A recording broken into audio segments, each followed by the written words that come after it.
Welcome to episode 87 of the Inside Job Boards and Recruitment Marketplaces podcast. I am one of your two co-hosts, Stephen Rothberg with College Recruiter, where we believe that every student and recent grad deserves a great career and that it should be easy and inexpensive for employers to hire them. We are recording a little bit in advance here. So my advance wishes to my co-host, Peter Zollman of the AIM Group, for a great Thanksgiving Day. Well, thank you very much. And our name is Advanced Interactive Media Group, in fact. So there you go. We do business intelligence for recruitment marketplaces and job boards all around the world. And we have a wonderful RecBuzz conference coming up in April. And we hope to see both of you there. We have with us today, our guest is William Tincup.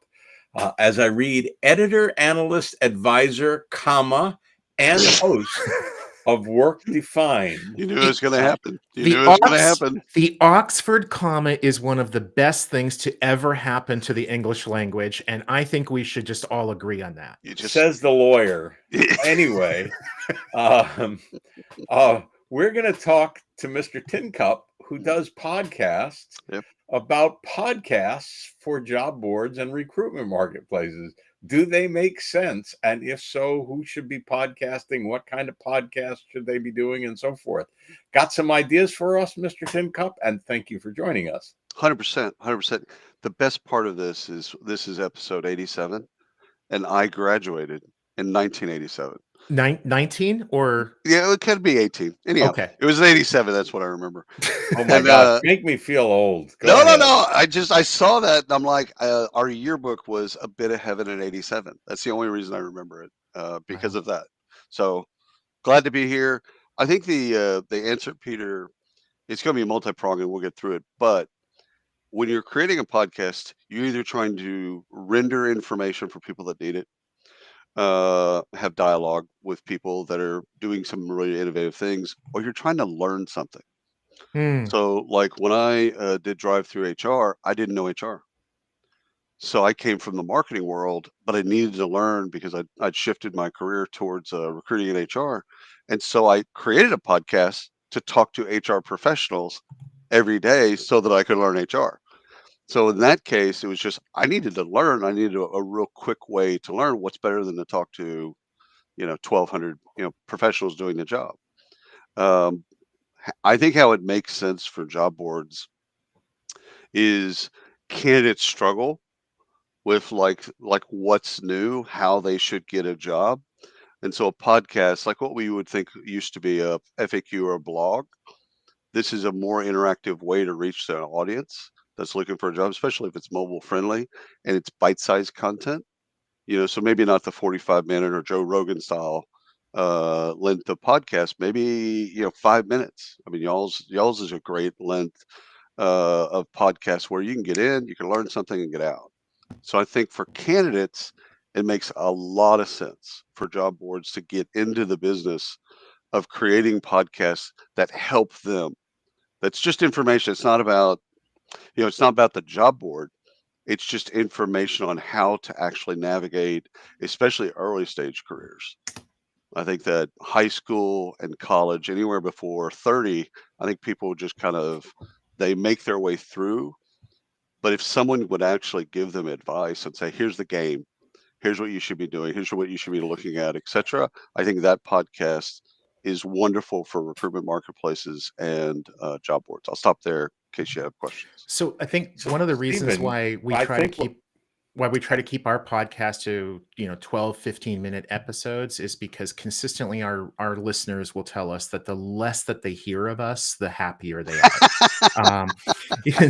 But what I think William told us, Stephen, is that you, a college recruiter, should start a podcast for candidates and job seekers, early stage careers, and recent graduates. Why don't you think about doing that? So funny that you say that. Wait a minute. Because a couple of months ago we did.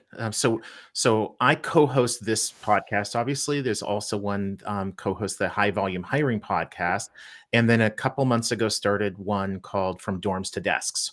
and we're using Google's Notebook LM technology. So basically, we feed it the content, tell it what kinds of conversations we want it to have, what kind of conclusions we want it to reach, and then the two AI co-hosts go at it for 8, 10, 12 minutes Perfect. per episode. And it's one of all three of our podcasts are in the WRKdefined network, Yep. along with, a couple dozen others. So Is it weird that I like her voice more than his voice? Like his voice is a little robotic to me. I don't know why. yeah, Her voice is interesting. it seems like it would be just a person that would be right next to me. Like just, It ju- it I could don't know what it it is. could also just be that you're heterosexual, 100%. and 100%. so you just 100%. favor the presence of women in whatever form they take or may not take.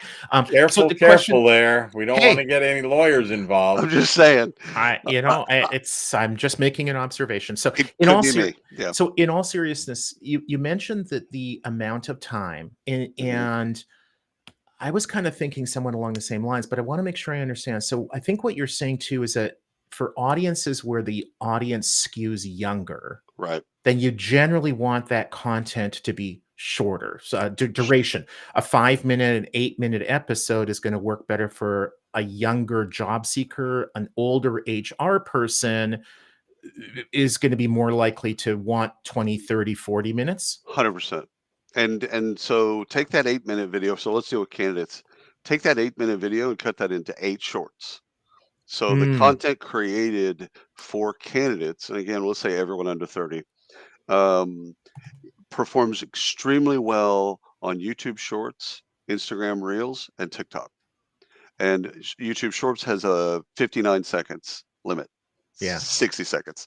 So really, you'd take an 8, you as best you could cut it up, and you'd cut it up and you drop it into those areas, and you'd get great consumption. And So that's where they get their knowledge. They search TikTok, they search Instagram, they search YouTube Shorts for this type of advice, this life advice, and especially career advice, etc. Sorry, Peter, I think I cut you no, off. no. And the content driven by the job board Right. tells the candidates what, and then we'll ask about Yeah. the employers. But tell the candidates what. What's the game? What's going on? We can't assume that their parents or school has ever given them any advice on how to play the career game at all. So it's just like personal finance, right? Well, it's not taught in school. Typically, parents teach that if they teach that, and then kids get out into the real world and they don't know how to manage their finances. There's no difference between that and careers. So if we're just talking about high school and it's between high school and kind of college or whatever they're going to do next, they don't know how to navigate that. It's not taught anywhere. So I think just giving them advice on, hey, what are you looking? What are you good at? Here are the jobs. Here's some of the jobs that are really popping right now. Like I would do that podcast with a Gen Z person. So I Mhm, would actually have someone of their age mhm. talking to them and say, hey, here's the game, man.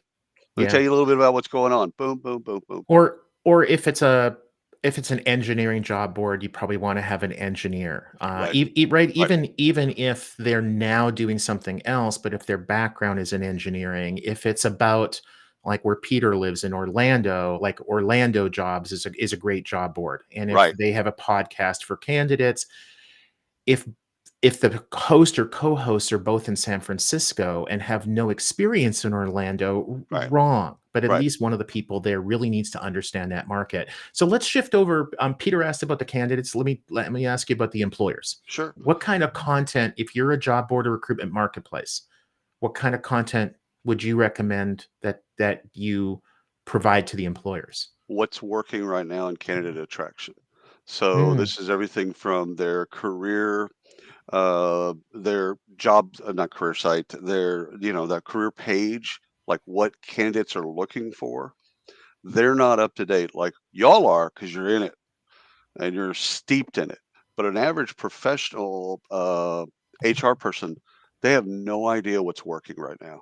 mm, So their employer brand, recruitment marketing, the messages, the way that they are putting job descriptions together, none of that is being taught to them. They're going off of what worked the last time they recruited for that job, or the last one that they did.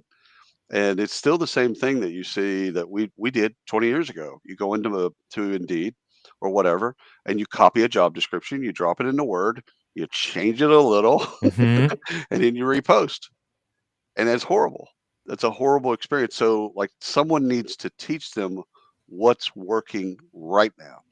So it isn't so much of the history of that stuff. It's really, hey, you're trying to get 100 qualified candidates for this job. Okay, here's what's working with this type of job.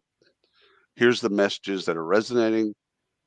Here's the benefits that are resonating. Like it's for them. It's how do I attract the right people? I don't need 20,000 people to apply to the job. I need 100 qualified people. Like I want to be able to make that and then be able to go through the filters and do all the things after that. But they need advice. So on both sides, and it's different advice. One's basically helping them with their journey. The other one's keeping them up to date with what you're seeing in the marketplace and what works on your job board. So if you've got accounting jobs in Vermont as your job board, cool. Now you know what's working and what's not working. And then so it's really just kind of regurgitating that and saying, okay, here's what's working right now. Everyone that's going for an entry level accountant, this is actually what's working right now. This is what's getting applications. This is what's getting people to apply to your jobs. Cool. And that, I presume, can be a little longer and a little more substantive than the snack food for 100%. the candidates. Yes, and and just like you're thinking, step by step. Okay, accounting. You're trying to get an entry level accountant. Good, great. Throw out everything that you used to know. Here's the things that you should do. Step one, do this. Step two, do this. Step three, do this. And it's giving them advice. You can go that by region. You could do that by job, by level of job. Like if there's unlimited amount of content to be able to tell them what's going on so that they can then go and search and find that content. And they'll listen for longer. Peter, to your point, they'll listen to a 20 or 30-minute podcast and not even think about it. So I think we have time for one more question. And one Sure. thing that I'm hoping to find out from you, William, is if I'm working for a job board or recruitment marketplace, maybe I'm in marketing, and I want to get the resources to launch a podcast, whether it's for candidates, whether it's for employers. How do I have that conversation with my boss, who is going to be probably pretty focused on return on investment? Yeah, How do you sure. define that for them? So it's like owning a bar. Two-sided marketplace is essentially owning Dick's Last Resort. If you get women to show up to your bar, you'll get men to show up to your bar. Hmm. So even though we say it's a chicken and egg, or you got to balance it out, that's not true. You need women. So in this case, women being a substitute for candidates. So the first thing you do is to make the case for, hey, we just need more candidate flow.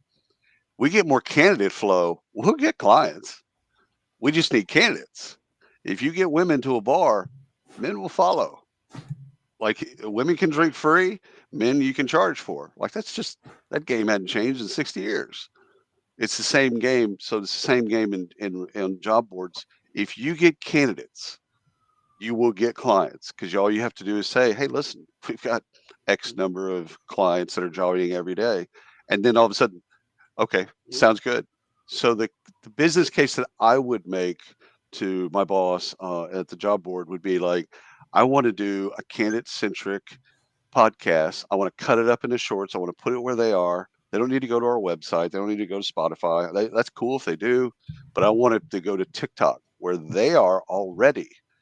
And I want to place content for them, get to know us, call to action, come to our job board, fill out whatever they're going to fill out, and drive up candidate flow.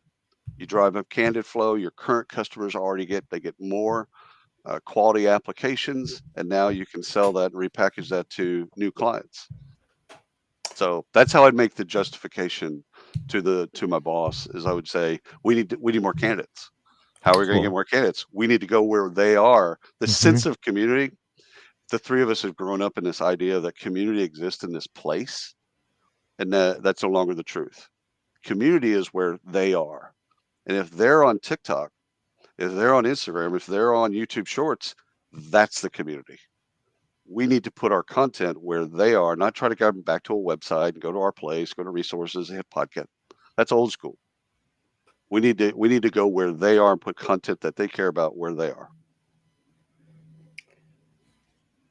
Mr. Stephen, you want to wrap up? Been a pleasure, William. Absolutely. Awesome working with you, Ryan Leary, the rest of the Oh, crew yeah. at WRKdefined, Thank you. and yeah, a lot of what you said is kind of music to my ears. Been a pleasure. Absolutely. Happy American Thanksgiving. May your turkey be properly cooked, not either under, which could be a bigger problem, nor over, like one of my grandmothers used to specialize in. Have y'all noticed that people in the Northeast have a different version of Thanksgiving than people in the South or even in the West? I don't know if y'all have traveled enough to know No. that. I grew up in Texas, obviously, and we had chili for Thanksgiving. Oh, We didn't have turkey. We didn't dressing like any of that. So when I visit friends and they have a traditional Thanksgiving dinner, they roll out all this stuff. And I'm like, what is all this? well, we Where are the have Fritos? here in Minnesota, we have a lot of wild turkeys, and it's quite possible there'll be one Yes. less in a Yes. couple of weeks. So, Fantastic. Will, great to see you again. Vice Thank versa. you, Thank you, William. Thank you, Stephen. Stephen. And for those of you who are celebrating Thanksgiving or celebrated it a few days ago, happy Thanksgiving, and may you have wonderful holidays and a fantastic 2025. Awesome. That's Cheers. scary. Oh, it's Bye. yeah. Cheers, Not ready. cheers, guys. Thanks, guys. Bye.